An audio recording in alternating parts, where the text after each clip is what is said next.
greatest challenge of his life. The extreme athlete aims to be the fastest person to ski solo to the South Pole. More than 1,000 kilometers in under 24 days. To train for this dangerous expedition, Richard's entering 3 of the most punishing races on the planet. In the mountains of the Himalayas, the highest and toughest mountain bike event on Earth. And deep in Peru, the fearsome Jungle Ultra. More than 5 marathons in 5 days. Snake territory. Now it's time for his 3rd and most grueling ordeal of all. Set in Snowdonia, it's a monster triathlon called the Brutal. A vicious 463-kilometer non-stop 3-event race. Trying to get through 52 miles after 20 hours on a bike. Still shell-shocked by it all, really.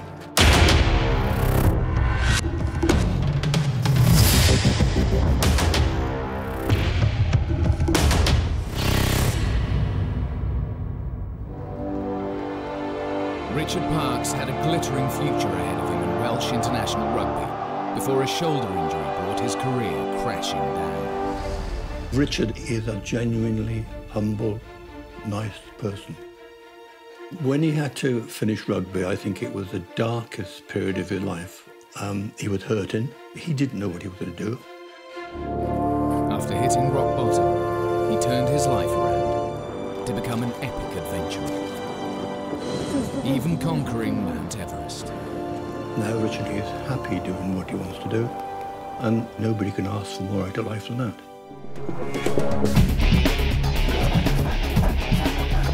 Now he set himself an even tougher challenge, the notorious double brutal ultra triathlon. It's quite simply the biggest endurance test that I could think of and I could find. The Brutal has 3 extreme events. A freezing 8-kilometer swim, quarter of the width of the channel.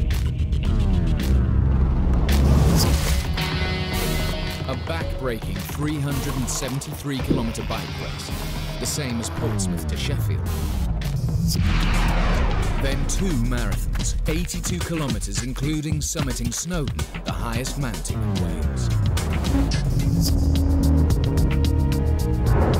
2 days of back-to-back endurance hell.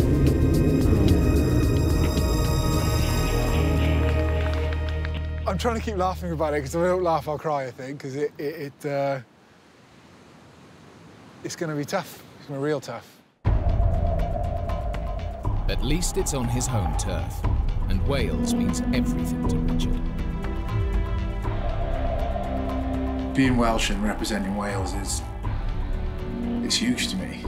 All I ever wanted to do was play rugby for Wales, and I was privileged enough to be able to do that. Didn't quite end how I wanted it to, but now in this chapter of my life, I'm very proud to carry my Welsh flag everywhere with me. I'll never lose my Welsh roots. Girlfriend Amy is supporting Richard as he tests out the Brutal bike course. Do you think it's going to help you being in Snowdonia and being somewhere that you're familiar with? Do you think it'll make the race easier? It's awesome to be back in Wales. I think an event like a double Ironman, I think, or any endurance event, it becomes more about competing against yourself and other people. And there's a problem.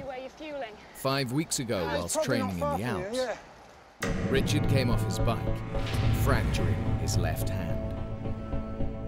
The Brutal is just 7 days away, and Richard is worried that taking part might jeopardize his South Pole mission. Surgeon and sports injury specialist David Pemberton has treated Richard's injuries over the years. How are you doing? Nice to see you. Yeah. I'm going to shake the other one. It's really sore. Swimming may be a problem because you won't be able to power it into the cup position, and then striking the water repeatedly is going to give you that vibration through the hand. Yeah. You're going to keep getting banging through that, and it's going to be uncomfortable. It'll ache in the cold weather. All fractures do that. Peripheral fractures do that. It's going to affect your gripping on the bike. It's not going to affect your running. It might ache a little, but it's going to affect your gripping on the bike, and it's probably going to affect the swim. I think you might find that that is a bit too uncomfortable to swim with, I'm afraid. Okay. Have you found that great? But Richard is keen to go ahead. The double brutal is a key part of his preparation for Antarctica. So the night before the event, Richard joins the other competitors for signing. The enormity of what they are about to face is hitting home. Awesome, nice to meet you. Well, I'm doing the double Ironman, or the double brutal, because it's really interesting to see how far I can push myself. I'm just planning on sheer willpower and stubbornness to get me through. Don't go looking for the pain will come and find you. I've had so much support, you know, I can't go home and not do this. No, you can't. You can't. No. You're going to do it. Yeah. But before Richard can finally commit, he needs one more consultation with his physiotherapist, now, Nikki Phillips. Can you bring your wrist back? Bit of a click. It's quite stiff, isn't it? Swelling's gone down quite a bit now, hasn't it? I've got movement, but it's not natural. I know the double brutal, it's great preparation. The bit that really concerns me is the swimming. And you really have to start weighing this up about what effect that's going to have on Project X. Richard has been training for Antarctica for the past year. Now he must decide if going ahead with the brutal as planned is a risk worth taking.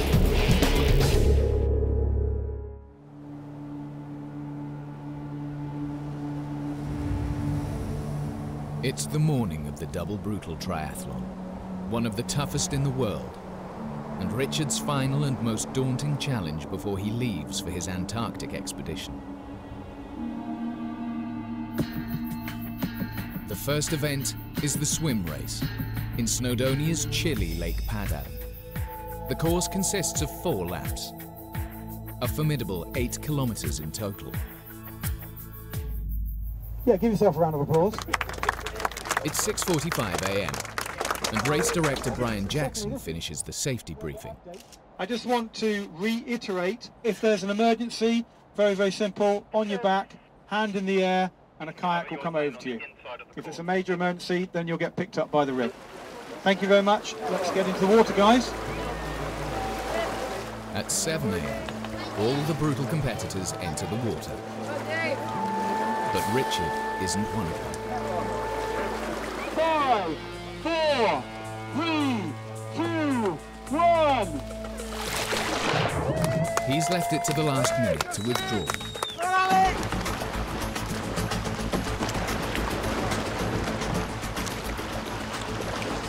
Well, we made a decision this morning to pull out of the swim leg of this double Ironman. It was a decision to try and protect my hand as best I could, and I'm a competitive person and I would have liked to have completed the event in its entirety, but this whole year, in fact 18 months, has been building up to Project, so to risk that now would be insane. So obviously part of me is a little disappointed, but you know, it's about a bigger picture. You made the right decision, Rich. I know. If you do something to that hand now, there is nothing that we can do to get that fixed by the time you go. You've got to remember why you wanted to do this in the first place as preparation. Yeah. And it was to do a really all-out, really tough mental effort, which the bike and the run is going to be plenty. Until I actually saw all the guys get in the water, I was at peace with it. But seeing all the guys get in, you know, it was a bit... Oh yeah, that was never going to be easy, was it? The water's so cold, several swimmers suffer mild hypothermia and cramps. One of the double brutal athletes has to be rescued. Each event has its own time limit. The swim race is 4 hours, so everyone must be out of the water by 11 a.m.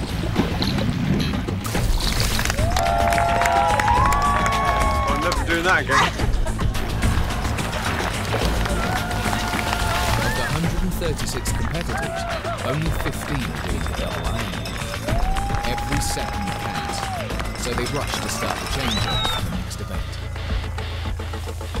Swim's not too bad, a little bit nippy. I'm frozen.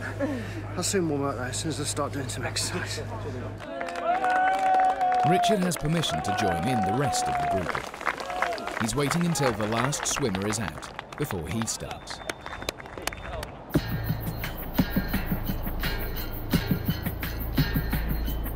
The Cycle Challenge is an insane 373-kilometre road race, full of steep hills and fast descents. There are 8 laps of 46.5 kilometres. Halfway round, there's the hill from hell, climbing straight up to 330 metres, higher than the Eiffel Tower. The race deadline for the cycle event is 9 AM tomorrow morning. The clock started for each competitor at the beginning of the triathlon, but they must all abide by the cut-off time for each discipline. Richard's starting behind everyone else at 11 AM. Hiya! He has 22 hours to finish it. But after the delay, he's just happy to be in the race. It's a long hill, it's about 7k climb, I think. And it just keeps on coming. It's a really, really beautiful part of the world.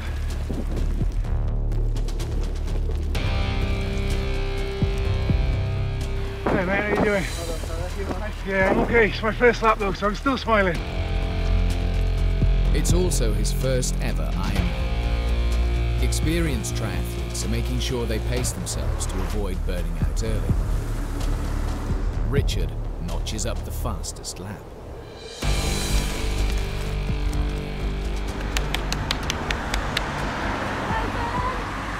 How are you feeling? Yeah? Yeah. Stop! Keep going! Amy and Richard's parents move around the course to encourage him. He's obviously not tired. So hour and a half is a really good time. Perfect. It makes a change to be there with him, really, doesn't it? This is the first time now that we've actually been able to be where he is and see what's happening. He looks pretty good, I must admit. Whatever Richard puts his mind to, he always succeeds because he's passionate about what he does. He does it to the best of his ability and he gives it his all.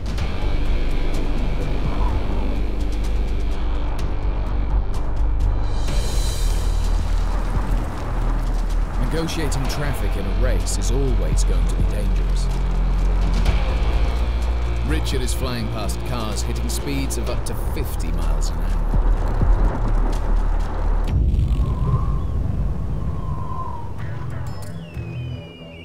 But the microclimate around Snowdon adds fog, rain, and fast-changing conditions to an already hazardous road race. And today, several competitors have already come to grief on the slippery roads. The weather here seems fantastic, but actually in the next valley over, the weather is appalling. The clouds right down to the bottom. There's a lot of problems with the road, slipperage. So we've had a few people come off their bikes. Somebody cracked an elbow. Was it bleeding much, or was it just sort of seeping? There's quite a hole there. I think the possibility that it is fractured. It really worries me that if he comes off today, it could ruin his expedition in Antarctica. I don't even know how he'd cope if that was pulled off the table. Yeah. It's a risk. There's probably about half a dozen so far, I think, that Really? have pulled out of this race. Through what? Just falls and grazes and things like that. Hiya!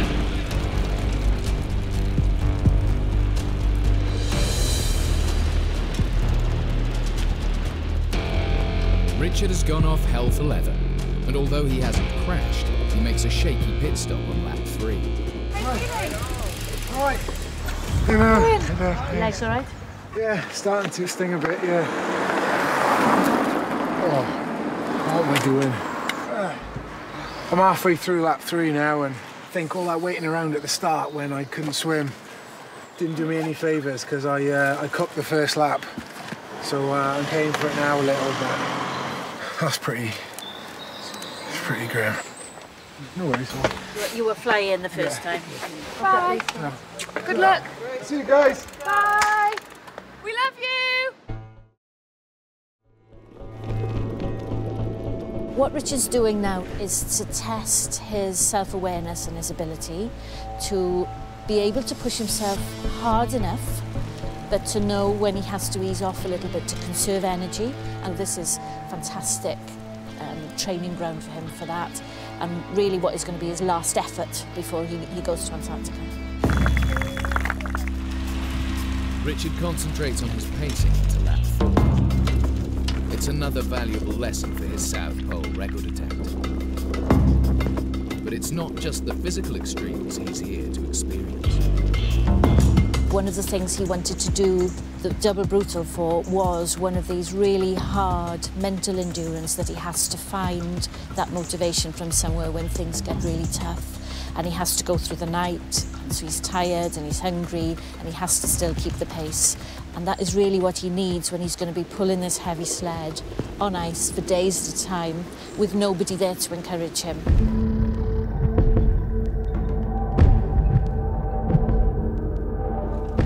As night starts to fall, Richard has 4 bike laps to go.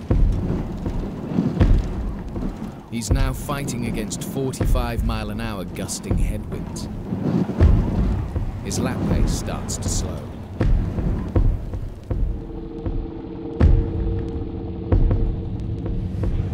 I saw him struggling, and it's so dark and the wind's picked up, and I just thought a little bit of morale would help perhaps at this stage. And I said, do you want me to come out? And he said yes. It's lap 6. This is the first time in Richard's Antarctic training that Amy gets a sense of what he's going through. Quite strange being out with the darkness. I feel quite disoriented. The shadows and things, and your mind starts playing tricks on you because you're so tired. The dark and fog patches make the route hard to navigate. You know, it was pitch black out there and all you could see was a metre in front of you.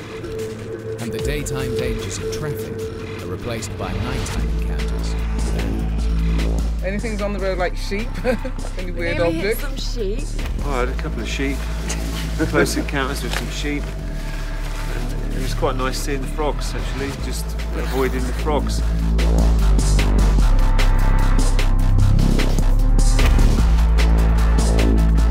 We had hundreds of suicidal frogs, and I got hit in the face by a bat. By 3 a.m, only 3 of the ultra triathletes, among the best in the world, have finished the bike race. Glad it's over. I've got dodgy knees, my back's aching, and I'm very, very tired. The cycle was evil. You know, if it wasn't bad enough that it's just uphill, downhill all the time, then they throw in the drizzle and the rain at the top of the mountain just to make you nice and wet. And the headwind. The less said about that, the better. It's awful. You can't beat exercising yourself into exhaustion. It's now 4 a.m. Richard has been awake for 22 hours, but on his bike for 17. He's really starting to show the strain. I don't know what's happened. His head seems to have gone a little bit. He's a bit, I don't know, he just wasn't really speaking to me, and it's hard to get anything out of him because he won't say if he's struggling, but I can tell, he's struggling a little bit.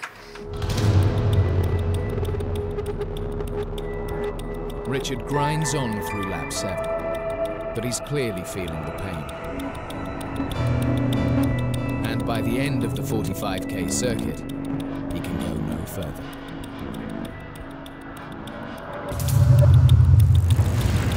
You want to get off your bike, sit in the car? Yeah, I do, please. Yeah? Yeah. I've got your bag. Get this pack off my back.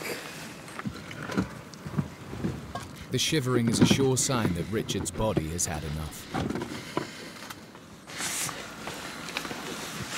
Thanks. I don't even know if it is cold. I think it's just fatigue. I don't want to know how long I've been cycling, but I know it's a while. Please don't tell me anybody. I literally don't want to know. You don't need to know. The worst bit is getting going again. I think he's right. It's not just the cold, because it's not that cold. I think he's shaky because he's tired now.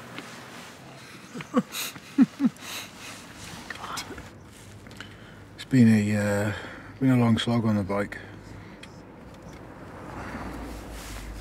He's hit a wall, but that's why he's here. I knew it was going to be hard. That's why we picked the event. Just my body's just screaming though. It doesn't really want to play. It's not doing what I want it to. It's not listening to me. Yeah. I'm so tired. I don't know how he does it. What do you want to do about your legs this time?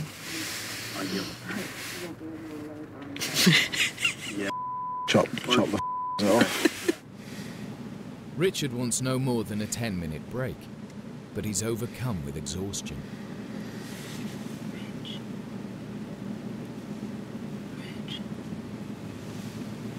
Don't go to sleep. No. Try and stay awake a little bit, because rest, but don't sleep, okay? The clock's ticking. If he stops for too long, he won't finish the bike race before the cut-off time. He's fallen asleep, Amy. What should we do? I don't know.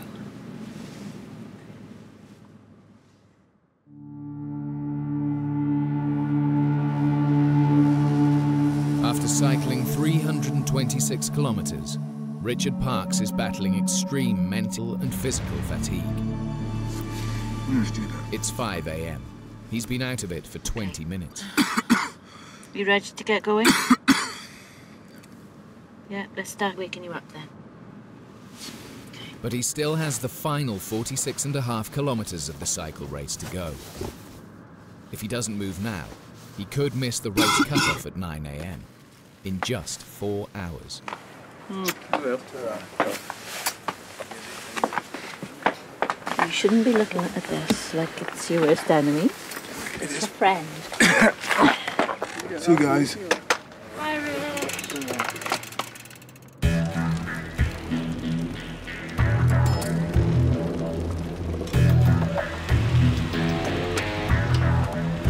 He's dropped into last place. But he's not the only one finding this ultra triathlon a huge challenge. I wouldn't really call it a triathlon, to be fair. I'd call it madness. And I won't be doing it again. It's really hard. It's really hard, yes. Really, really difficult. The back end of the course is just unbearable. Richard carries on cycling through the rest of the night.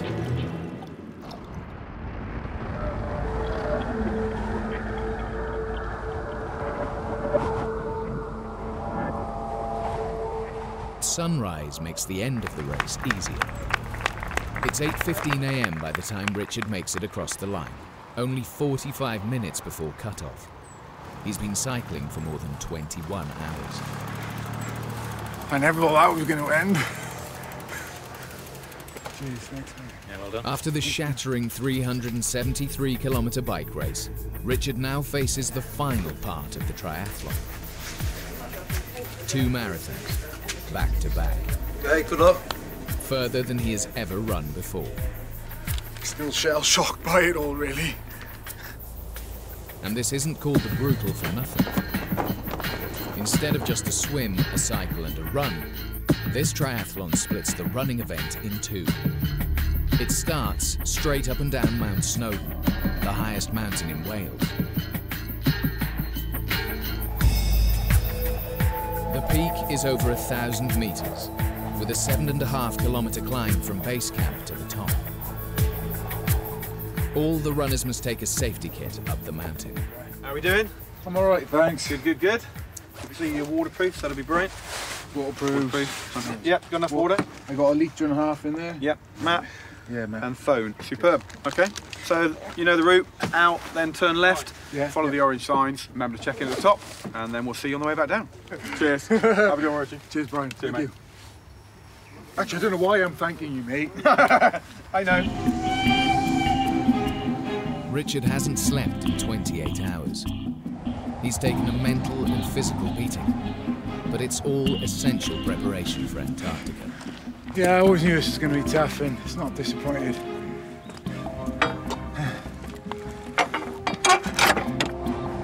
Snowdon is only the first 15 kilometres. There's another 67 to follow after he's been to the top and back. My body is just absolutely screaming. My legs are in bits, my back's in bits, my shoulder, my hand, my feet. From 20 hours sat on a bike. The last thing I want to do, as beautiful as Snowdon is, and as much as I love this part of the world, the last thing I want to do is climb to the summit. I knew it was going to be tough, you know, and this is why I'm here. Bar the occasional mountain train, Richard is on his own. An event like this, you know, you very rarely compete against other competitors. The competition is very much against yourself and your own mind and your own demons and all that. It really is just one foot in front of the other, and eventually I'll get to the summit of the mountain, and one foot in front of the other, eventually I'll get around one lap, and eventually 7. Richard's conserving strength by walking the steepest sections, which gives him a burst of energy when he needs it.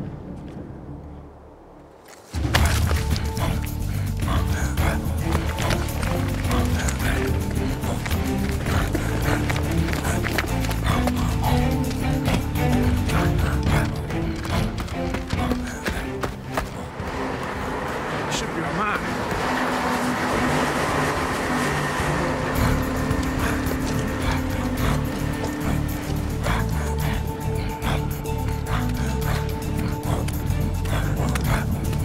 Tactic seems to be working. He reaches the medic station close to the summit in good time. Cheers. How you feeling? Shattered. My body's just screaming. I have no idea. I don't even know what the time is, don't know what the time of day is, don't know how long I've been going. Just one foot in front of the other. That's Molly. Molly, can you smell Ben? Oh. You got plenty of water on board? Yeah, I got plenty in there. I keep moving, so. As he approaches the summit, he gets a helping hand from train passengers Mum and Dad. He reaches the peak in good spirits at 11 a.m. This is the summit of Snowdon, highest mountain in Wales. Have a breather now and get back down to the lake, and not long I'll be on the plane to Antarctica. Who's up down there? Richard starts back down the mountain at a steady pace. But the impact is punishing on his knees and thighs.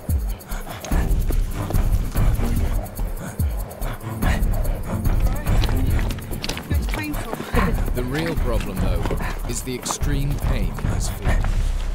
I've got a lot of bruising around my 5th metatarsal on each foot, like the outside part of each foot. Good work, mate. And it's really uncomfortable to run. It's really uncomfortable to walk, actually. That's why I'm sort of doing a run, hobble, walk, run, hobble, walk. It's a worry, with over a marathon and a half still to go. Well, he's still running. At base camp, Richard heads straight to Nick. It's this foot, my right foot, that's really painful on the outside. So this one is worse. That one's really sore, yeah. Does that hurt, Richard?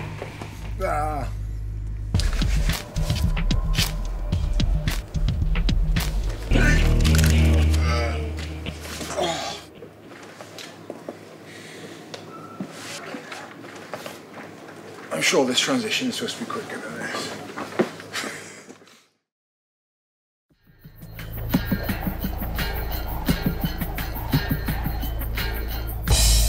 The second and longer part of the run section is 8 laps around Lake Paddock. Each lap is 8.3 kilometres. 67 kilometres altogether, and there's a finish deadline of 1 a.m. It's supposed to be the easier part of the race, but nothing in this double brutal is easy.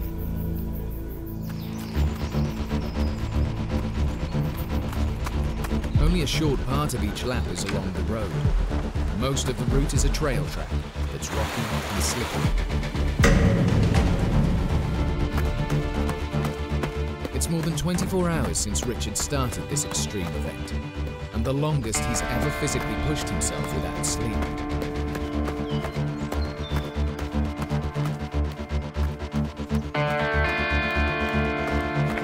Digging into his first lake lap, he needs to find the strength to gain some lost time.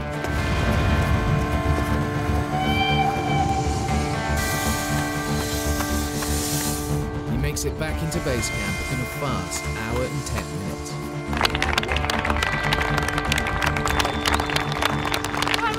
Come on, Reg! Ignoring his painful feet, he runs straight on to lap 2 without stopping. But it's already 2:15 p.m. and race director Claire is thinking of the 58 kilometres still ahead of him. So Richard's just gone out on another lake lap. Our concerns are with his timings, because he actually took quite a while on the bike and he only just made the cut-off before heading up to Snowdon. So we are a little bit concerned with the way he's going. He's got to do every lake lap now in 1 hour 20 to enable him to actually make the race cut-off. Richard's competitive streak is driving him on. This brutal is all about testing endurance. I'm not enjoying it right now, but I've got a hell of a lot from this.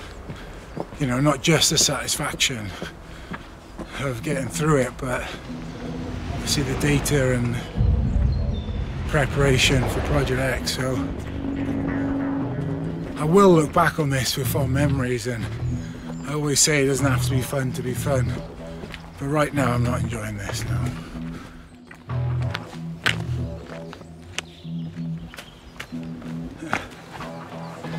The aid station is a welcome sight and a chance to refuel.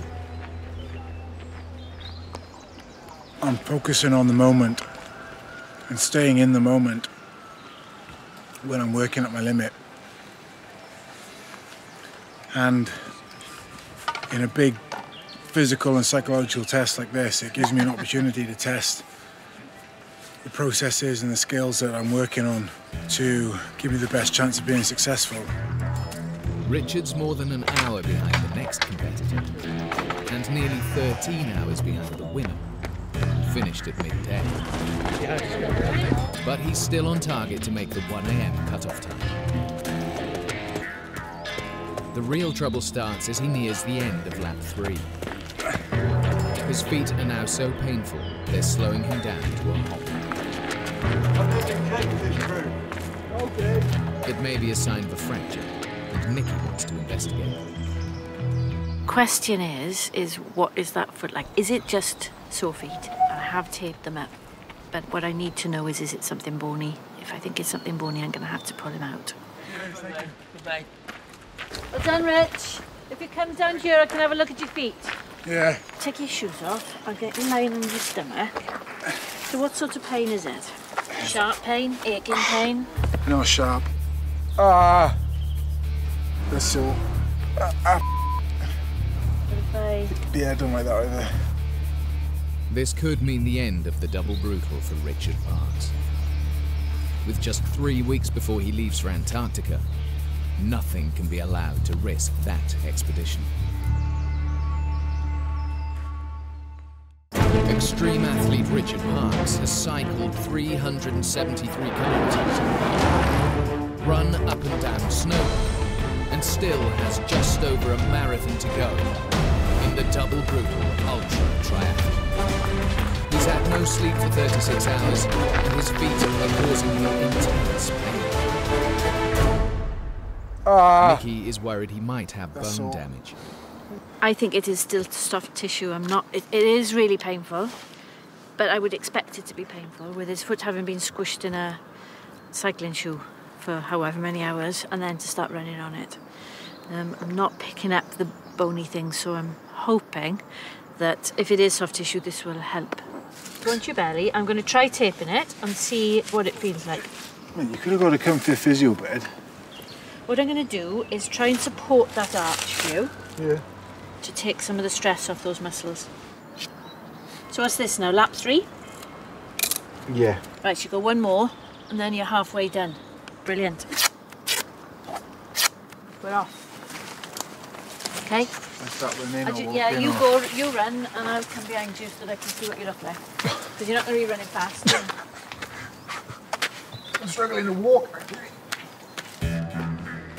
The break and a patch-up gives Richard the lift he needs.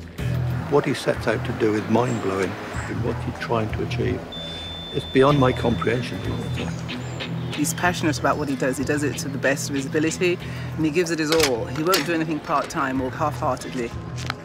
And whilst at times we might be terrified about it, we're just happy that he's happy.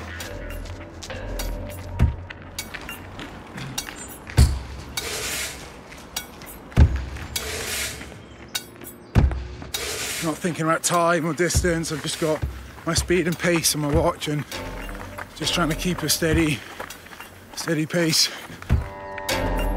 Richard pushes on through lap 4.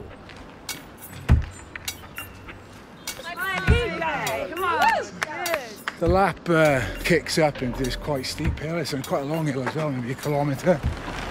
It gives me the opportunity then to try and save my legs by walking this hill instead of running it, because my legs are pretty fragile, to say the least.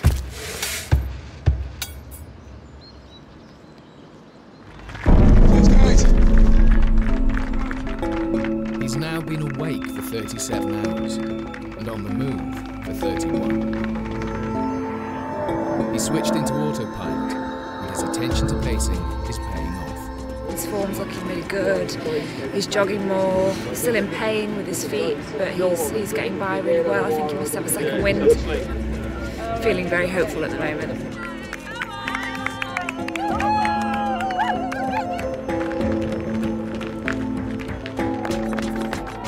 By 7:30 p.m, 5 of the runners are over the finish line. But Richard still has more than 3 circuits to go. Starting to hurt even just walking up this hill. My body's probably gone into shock. It's probably wondering what the hell I'm doing to it.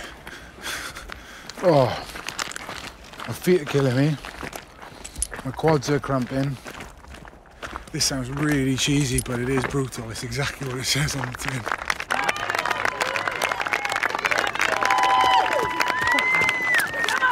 Half an hour later, as the 8th triathlete makes it home, Richard manages to run into base camp for some badly needed physio. Keep digging! Just need a second pair of legs now. You know, I literally don't know how long I've been going, but it's certainly new territory for me. Okay, you need to get up and move around. Competitors can be accompanied by friends. So Amy joins Richard for lap 6. Brilliant. I'm going to try anyway. I don't think I can keep up. Even after a marathon and a half. Thank you. Awesome. You guys. See you in a bit. Come on, Bye. Richard must complete his last 3 circuits in less than 5 hours to make the cut-off. A blonde and a gate. Push it.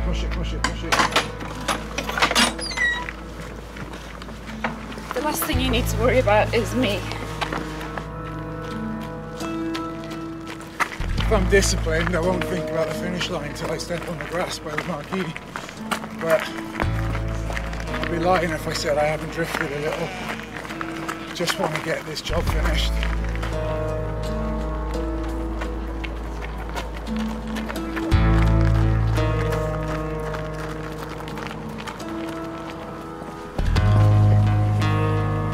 The quality of athletes, the people that are finishing this double Ironman is just astonishing.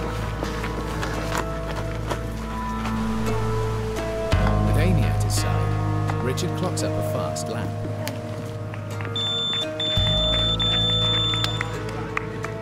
Only 2 to go. You'll be in bed by midnight. Come on. Well, I'd love to be. He's been going for nearly 39 hours now. Just amazing. I reckon, well, they'll hang in there, but they've had a guts full. Oh, good. Cheers, thanks. 1 hour 20 is not really bad, is it, for 9k lap? Okay, I'm off. See you guys. Thank you. Bye. Good luck. Amazing. He was going so fast I could hardly keep up with him. He sets off well, but another 8.5 kilometre lap in pitch black will severely test his limit. I'm on my 7th lap now, last but one, and my legs are just screaming at me. I've been feeling cramping and pulling, and they're so heavy and so tired. I'm just trying to conserve them by running for a minute, walking for a minute. Halfway round, Richard virtually loses all power to run. He's always planned to push himself to the limit. And after 40 relentless hours, he's finally reached meltdown. I think I might well have found my empty point now. It's not your best look. No. Mate, I really need your help though. I honestly, I can't even run.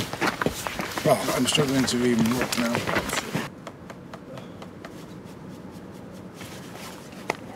If he can get through this, it'll be his most valuable lesson for his solo attempt to the South Pole. All right. Yeah. Do you think what you've learned? Good, well done. Come on, put it a little bit down there. You're going to be able to dig into this when you get into spots in Antarctica. Just think, yeah, I got through it on the route, and if I can get through that, yeah. and you can keep going, and you know now how much you've got in your tank to keep going. Richard passes his own endurance test, running into base camp at 11:36 p.m. Go on, Richie. Come on. 20 minutes later than planned. He still has 1 lap left to run, and now he has less than an hour and a half to do it before the race closes. My mind's still strong. Just got to get back out there, finish it. But the competitive athlete in Richard kicks in. He's determined to beat the cutoff. Keep discipline.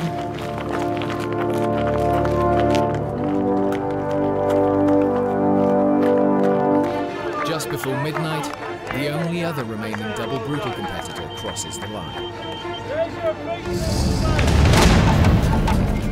Richard is less than halfway round the lake. It's sheer willpower that's pushing him on through. Oh, I'm just so proud of him. I'm just so proud of him. After an incredible 1 hour 27 minutes, Richard appears out of the night. 5 minutes before the 1 a.m. cutoff, he crosses the line. Well done, Rich. Yes, ma'am. Well done. Congratulations. Great, you've done well.